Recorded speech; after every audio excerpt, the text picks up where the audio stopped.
নেতানিয়াহুর বিরুদ্ধে গ্রেপ্তারি পরোয়ানা জারি করল তুরস্ক। গাজা হত্যাযজ্ঞে আন্তর্জাতিক ঝড়। নভেম্বর মাসের এই 7 তারিখে বিশ্ব কূটনীতিতে তীব্র ঝড় তুলেছে এক ঘোষণায়। তুরস্কের আদালত ইসরায়েলের প্রধানমন্ত্রী বেঞ্জামিন নেতানিয়াহু এবং আরও 36 জন উচ্চ পদস্থ কর্মকর্তার বিরুদ্ধে গ্রেপ্তারি পরোয়ানা জারি করেছে। ইস্তাম্বুলের প্রধান সরকারি কৌঁসুলি শুক্রবার এই বিবৃতি জানায়, গাজায় ইসরায়েলের অভিযানে গণহত্যা এবং মানবাধিকার অপরাধ সংগঠিত হয়েছে বলে প্রাথমিক তদন্তে প্রমাণ মিলেছে। আর সেই কারণেই 37 জন অভিযুক্তর বিরুদ্ধে গ্রেপ্তারি ওয়ারেন্ট জারি করেছে তুরস্ক। প্রসিকিউটর অফিস জানায়, গাজায় বেসামরিক নাগরিক, নারী ও শিশুদের লক্ষ্য করে পরিচালিত হামলাগুলো যুদ্ধের নিয়ম ভঙ্গ করেছে। হাসপাতাল ও স্কুলে বোমা হামলা, খাদ্য ও ওষুধ না নেওয়ার অবরোধ, এইসবকেই গণহত্যার প্রমাণ হিসেবে দেখা হচ্ছে। অভিযুক্তদের তালিকায় রয়েছেন ইসরায়েলি প্রধানমন্ত্রী বেঞ্জামিন নেতানিয়াহু, প্রতিরক্ষামন্ত্রী, জাতীয় নিরাপত্তা উপদেষ্টা এবং সেনাবাহিনীর শীর্ষ কর্মকর্তারা। তুরস্ক বলছে, তাদের আইন অনুযায়ী গণহত্যা ও মানবাধিকার বিরোধী অপরাধ এমন 2 অপরাধ যা দেশের সীমানার বাহিরে বিচারযোগ্য।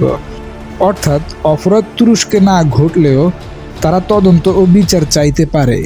এই গ্রেপ্তারি পরোয়ানা কি বাস্তবে কার্যকর হবে?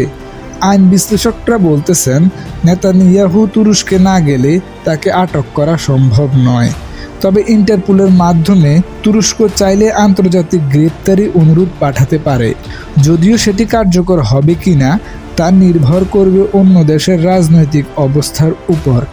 তুরস্কের প্রেসিডেন্ট রেসেপ তাইয়িপ এরদোয়ান আগেই বলেছিলেন, গাজায় যা ঘটেছে তা একটি পরিকল্পিত মানব হত্যাযজ্ঞ।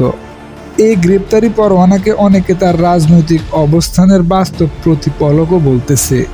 ইসরায়েল অবশ্য এই অভিযোগকে রাজনৈতিক নাটক বলেই উড়িয়ে দিয়েছে। কিন্তু বাস্তবে আসলেই তুরস্ক ঠিক কাজই করেছে, কেননা ইসরায়েল যেইভাবে ফিলিস্তিনের উপর গণহত্যা চালায় তা একেবারেই বর্বরতা। আর যেহেতু বর্তমানে ইসরায়েল ও হামাসের মধ্যে যুদ্ধবিরতি চলতেছে, কিন্তু তারপরও ইসরায়েল যুদ্ধবিরতি ভঙ্গ করে প্রায় 1 থেকে 150 বার ফিলিস্তিনের ভূমিতে হামলা চালিয়েছে। এই হামলায় অনেক মানুষই নিহত হয়েছে। অন্যদিকে ফিলিস্তিনপন্থী সংগঠন ও মানবাধিকার সংগঠনগুলো তুরস্কের এই পদক্ষেপকে স্বাগত জানিয়েছে। তারা বলছে, এটি আন্তর্জাতিক বিচার ব্যবস্থার একটি ঐতিহাসিক মুহূর্ত, যেখানে অন্তত এক দেশ সাহস করে গণহত্যার অভিযোগে পদক্ষেপ নিয়েছে।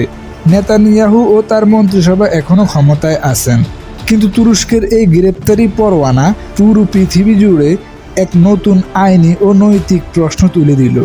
যুদ্ধের নামে এই হত্যাযজ্ঞ আর কতদিন ইসরায়েল চালাবে?